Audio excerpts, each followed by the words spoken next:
Okay, great. So that's started recording. So welcome to the session today. We're here to talk about the Housing Ombudsman Service Insight Report on shared ownership. This was a report that was released back in September 2024, and the lovely Chris is going to be delivering a presentation for about 25 minutes, and then we'll go over to questions. So feel free to start adding those questions into the chat as we go through, or to raise your hands at the end of the session. So, Chris, it's your time to shine. Would you like to come on and introduce yourself and go through this presentation? I'd love to. I always feel like we need a clapperboard for the start of those recordings. Hi everyone, I'm Chris Harrison. I've worked here at the Housing Ombudsman for nearly 12 years now. Spent just over half of that as a caseworker. Then I did some performance business information type stuff, lots of data, lots of spreadsheets, lots of numbers. And now I'm in the Insight and Development department, where I think I belong. So my team, our department, takes all the information and intelligence that we possibly can from the complaints that we handle, the complaints that we investigate, and we sort of squeeze it for all the learning we can get, and we write that up into reports, into products, so we can get that learning out to you in the sector. So my team, the Insight Systemic bunch, we do the spotlight reports, the special investigations, or paragraph 49 investigations, and the insight reports, which is what I'm talking about today. So as Victoria says, I'm going to run through the shared ownership insight report, which I was sort of the lead author on this time round, and focus in on the key learning we identified in our casework, and try and also get across the main questions we ask ourselves when we're investigating these cases, which hopefully should help you all respond fairly to your shared owners when they do complain. So here we go. What is shared ownership is the first thing I've got written down here. I would assume everyone here already knows, but I work for an ombudsman, and we try not to assume anything. So I've put the simple description at the top there, but for anyone who likes definitions, I've got the rather dry terminology that the regulator uses. Is low-cost home ownership defined in the Housing and Regeneration Act 2008 as being that occupied or made available for occupation in accordance with shared ownership arrangements.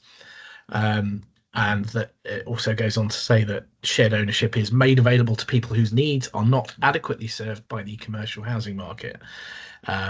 So that's the dry definition. But there's the simple one at the top there as the first bullet point. Resident buys a share, pays rent on the rest. They can also staircase is the term used, buying the rest of the property in increments up to 100%, at which point they become the leaseholder or the owner. So all of that, fascinating. Next bit.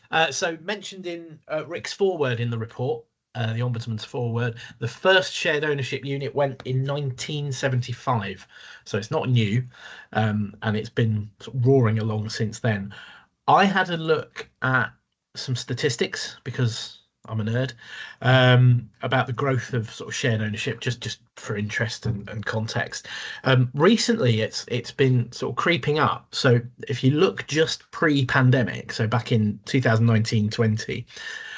Shared ownership units were about 5% of the total social housing stock in England. That's crept up over the last few years. It's now 6% of the total housing stock, which is not inconsiderable when we're talking about there being 4.5 million social housing units. So it's a fair chunk. 40% of all the new social housing units which came online last year were for shared ownership. So that's another 17,000 that appeared last year. There are almost 270,000 shared ownership units in England at the moment. The vast proportion of those are owned by housing associations, in the main private registered providers. About 3% owned by local authorities. So that's a bit of the background and the sort of the size of the stock that we're talking about. So 6%. That's 270,000 homes is a lot. There is no mandatory code of practice for managing shared ownership properties. There is a need for one. The finances are complicated, the management arrangements are complicated, and that all means that the complaints are complicated. So that there needs to be some sort of code to help people out. There is some guidance in the works. So there's a group named the Shared Ownership Council we refer to in the report. There's a link to their website in our report, which is a group of housing folks who consulted on a code of practice for shared owners earlier this year.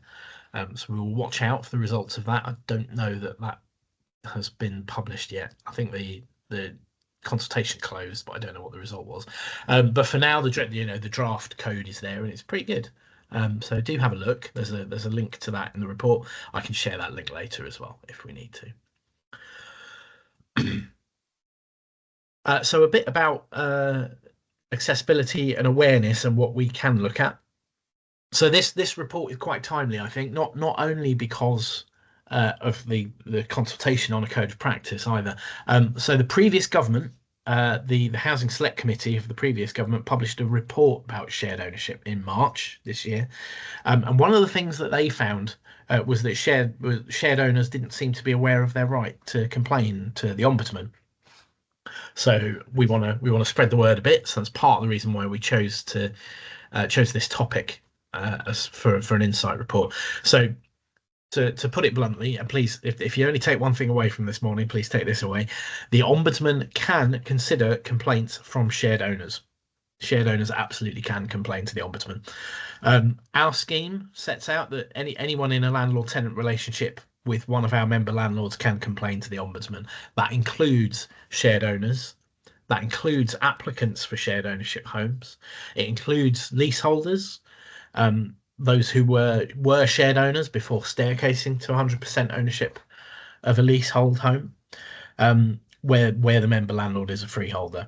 So shared owners must not be prevented from accessing their landlord's complaints procedure. They must be signposted to the Ombudsman as set out in our scheme and in our complaint handling code. So there's no reason why shared owners shouldn't be aware of their rights to complain. As I mentioned at the start, I wanted to sort of touch on the questions we ask ourselves when we're investigating complaints from shared owners. One of those, there were 9, I think, listed at the end of the report. The final one on that list comes into play here. We do consider whether there's any evidence that a shared owner experienced any difficulty in complaining. So that will be part of our assessment. It is absolutely key to get that right. So moving on, of course, there are things that we can't consider.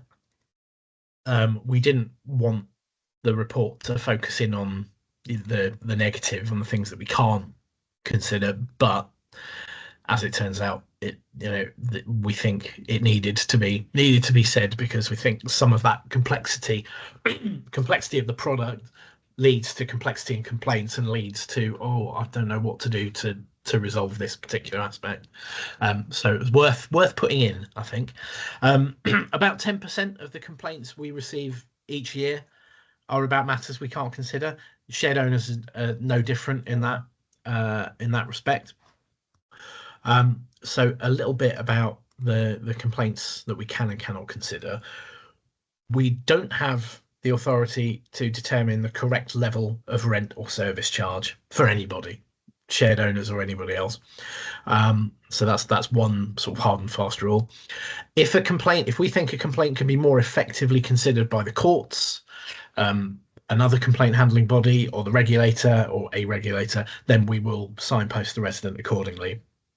That sort of feeds into the bit about levels of rent or service charges or increases to those, because there is a relevant tribunal which can issue those rulings, those decisions. So that's one thing. But that also includes complaints about valuations, sales of property or land by local authorities, any claims of financial loss, allegations of breaches of lease, things like that, are best decided by the courts.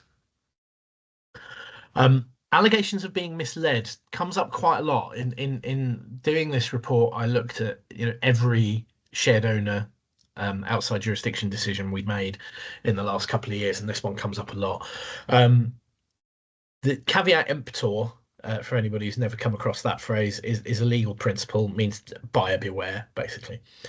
And in the property context, that means that the seller is not necessarily responsible for any issues or defects with the property, and buyers are expected to take full responsibility for their own decisions.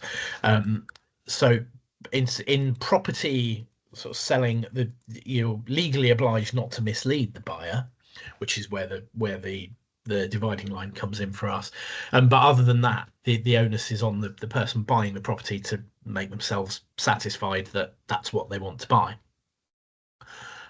So if a resident complains to us that a landlord, if the basis of their complaint is that the landlord knowingly misrepresented the property, either fraudulently or through negligence or innocently, we can't make that determination. There is a legal obligation not to mislead the buyer of the property, and the courts can decide whether that was the case or not. So we will bung those over as well.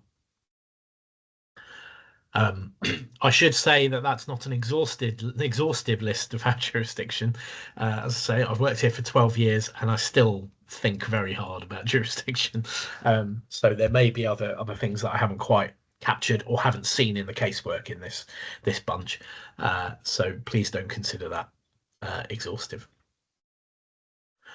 Okay, some stats from our casework and from outside.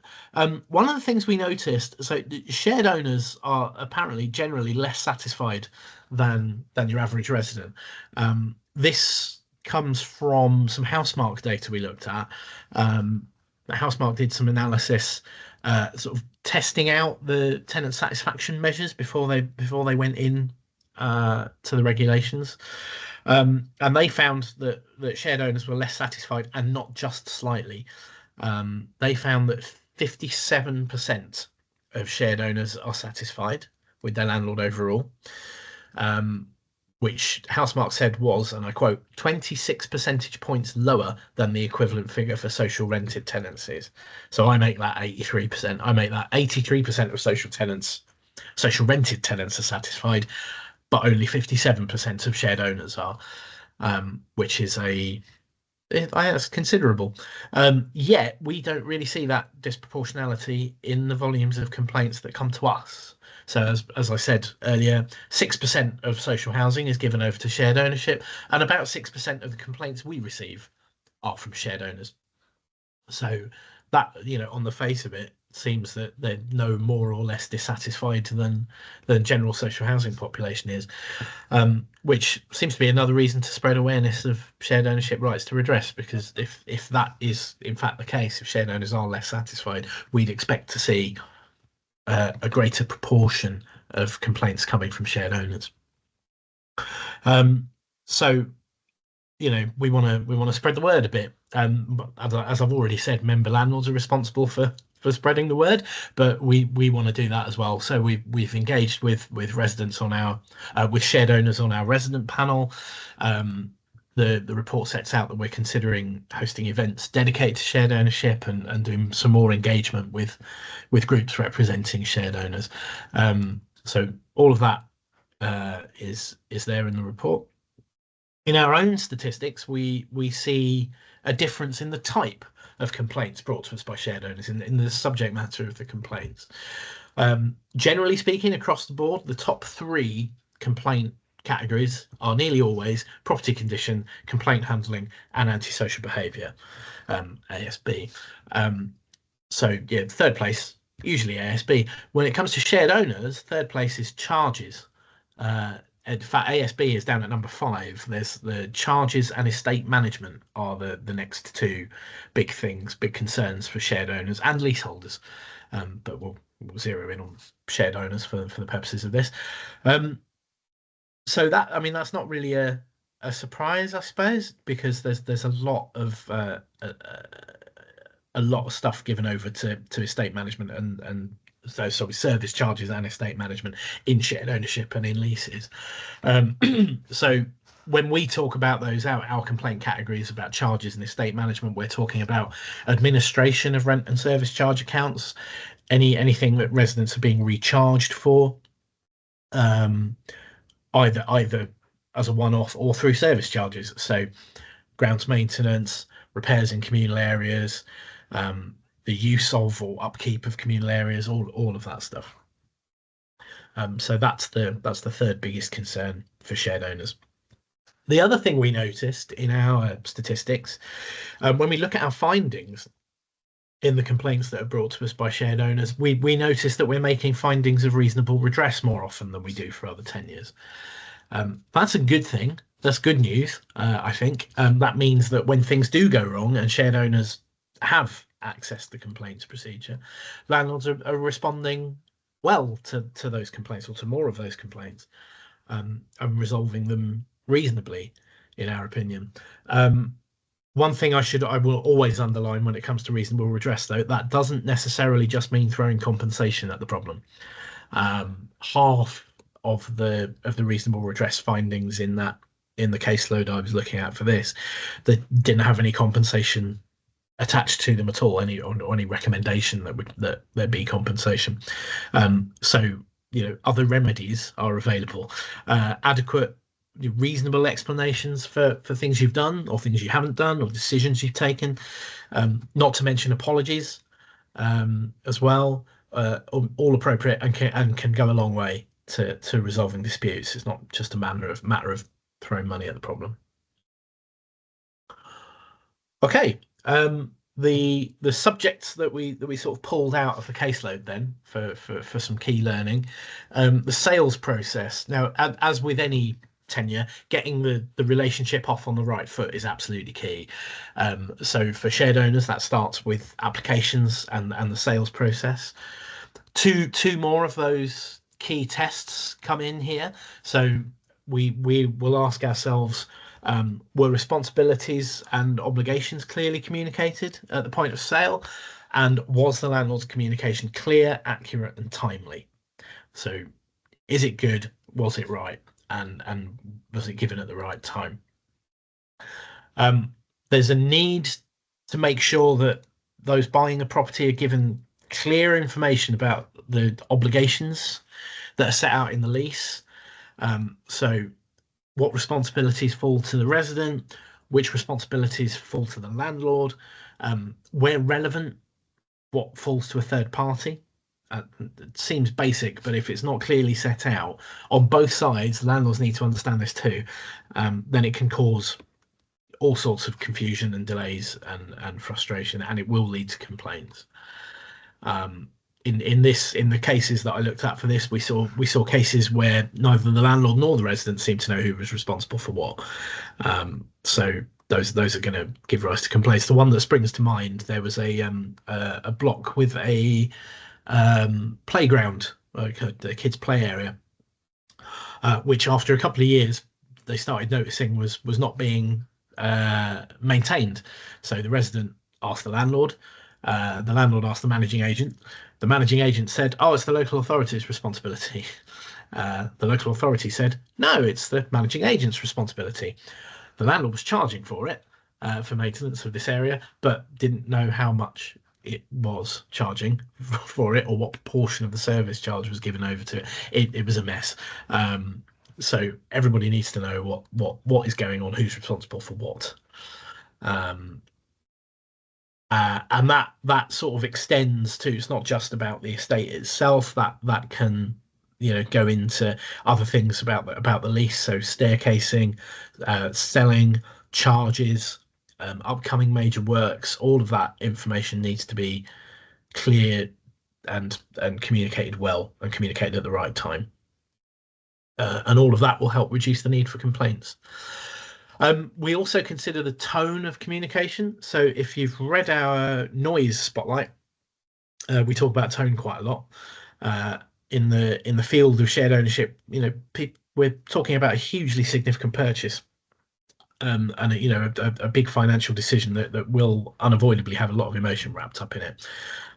So it is vital that the landlord's communication with shared owners and applicants doesn't exacerbate all that stress and emotion wherever possible. The other thing about the sales process is it can take a long time. So there's no set timescale, and that by itself can give rise to complaints. So when responding to those complaints, be honest, fairly consider each point of the process and whether there was anything that you did or didn't do which could have caused avoidable delays, and a fair assessment of that will also go a long way towards resolving those complaints.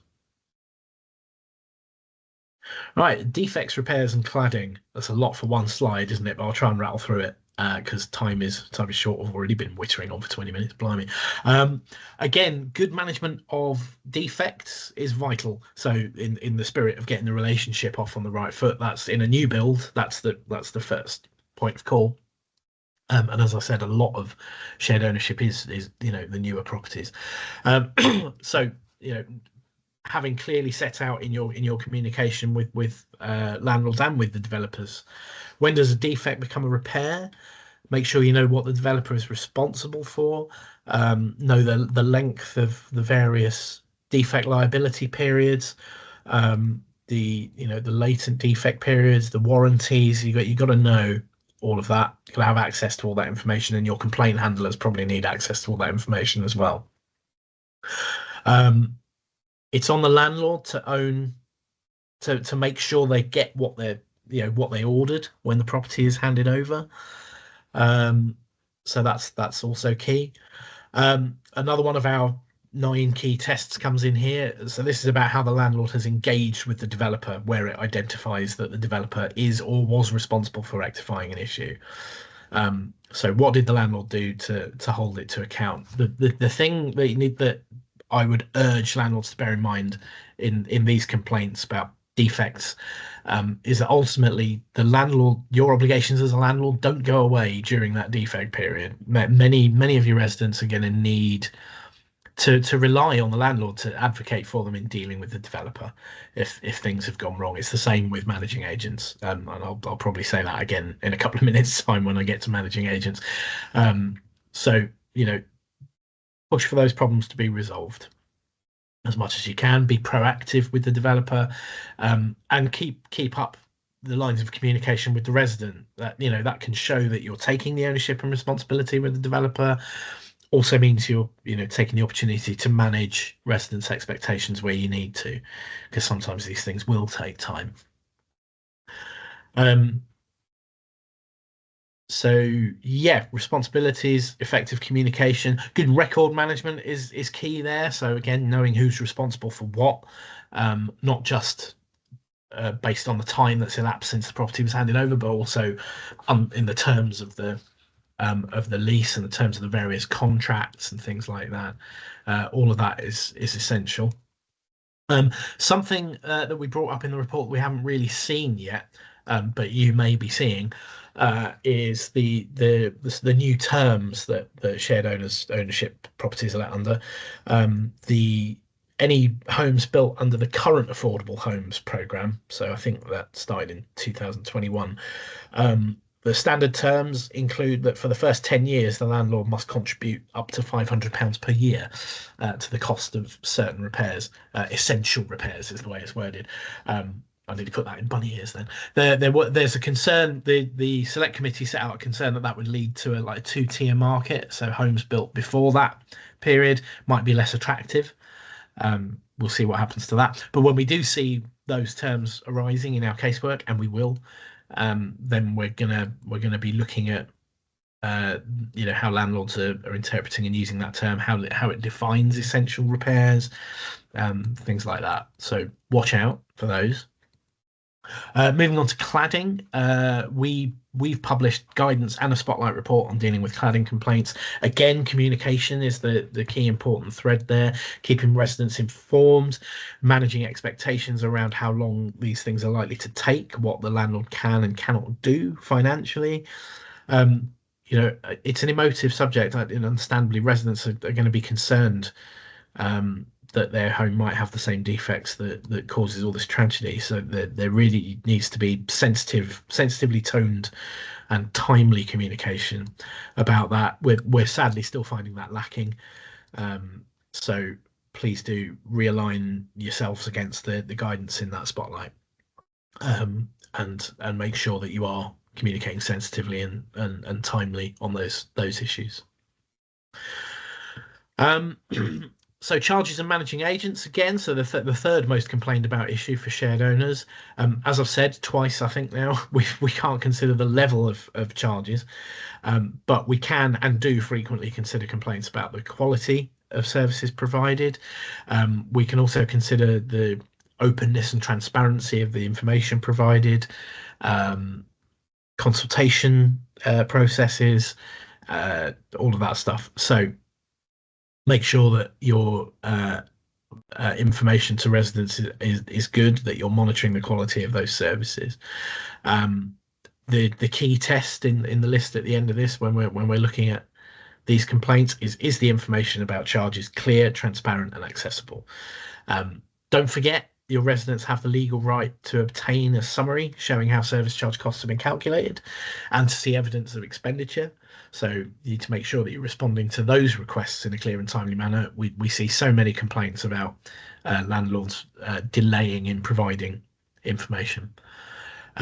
Aside from the evidence of the spend, obviously keep records of the decisions that you take in relation to those chargeable items and the reasons for those decisions, and make sure you're communicating those clearly.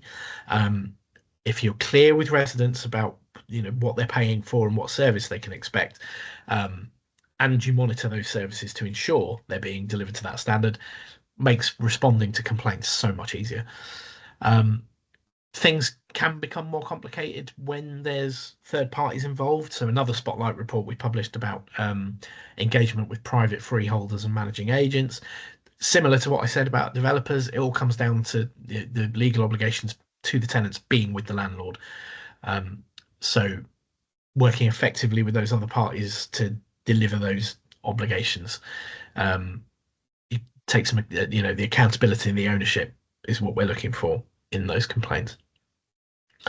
But also, you've got to, if you're going to manage those third-party relationships, you've got to know who they are, what to do, and how to get in touch with them. So having clear information about that available to your staff and your complaint handlers is really useful.